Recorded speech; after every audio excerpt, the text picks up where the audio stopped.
Hello மக்களே, big பாஸோட முதல் promo release பண்ணிட்டாங்க. இந்த முதல் ப்ரோமோவில் நம்ம பார்வதி தான் சண்டை வளர்க்குறாங்க. என்ன பண்ணுறாங்கன்னா, நம்ம கனியக்கா டீலக்ஸ் ரூமில் இருக்கிறதுனால பிக் பாஸ் வீட்டில் இருக்கிற பார்வதி கிட்ட அவங்க குளிக்கிறதுக்காக ட்ரெஸ் எடுத்துன்னு தர சொல்கிறாங்க. அதுக்கு நம்ம பார்வதி ட்ரெஸ் எடுத்துகிட்டு வந்து அவங்க கையில் தராமல் செட்டாக கீழே வச்சுட்டு போக, இதை பார்த்த கனியாக்கா ரொம்ப டென்ஷன் ஆகி நம்ம பார்வதி கூட சண்டைக்கு போகிறாங்க.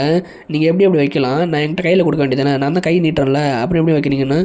சாரி, எனக்கு டோர் டெலிவரி மட்டும் தான் சொன்னாங்க, கையிலலாம் தரணும்னு அவசியம் இல்லை அப்படின்னு சொன்னோன்னே, இப்போல்லாம் டிஸ்ரெஸ்பெக்டாக பேசக்கூடாது, ஏன் இப்படி பண்ணுறீங்க, எப்போ பார்த்தா சண்டை வளர்த்துட்டு இருக்கீங்க சொல்ல, நீங்கள் தான் சண்டை வளர்க்குறீங்க, எனக்கு நீங்கள் சாரி கேட்டே ஆகணும் அப்படின்னு சொல்லிட்டு கனியாக்கா சொல்ல, சாரிலாம் கேட்க முடியாது, இவங்க எப்போ பார்த்தாலும் இதான் பண்ணுறாங்கன்னு சொல்லிட்டு, ஏய் உனக்கு இப்போ என்ன பிரச்சனை அப்படின்னு சொல்லிட்டு பார்வதி நம்ம கனியாக்கா பற்றி கேட்க, என்ன ஏயிலாம் சொல்கிறான்னு சொல்லிட்டு இந்த சண்டை ரொம்ப பெருசாக போகுது. இந்த கட்டத்தில் அவங்க ரெண்டு பேரும் அந்த சூப்பர் டீலக்ஸ் ரூம் வாசல்லே உட்காந்துக்கிட்டு ரெண்டு பேரும் தர்ணா பண்ணுறாங்க. எனக்கு சாரி கேட்டே ஆகணும்னு சொல்லிட்டு கனியாக்கா சொல்ல, நான் சாரி கேட்க முடியாது, நான் இங்கே தான் உட்காந்துருப்பேன்னு சொல்லிட்டு பார்வதி ரெண்டு பேரும் பக்கத்தில் உட்காந்துருக்காங்க.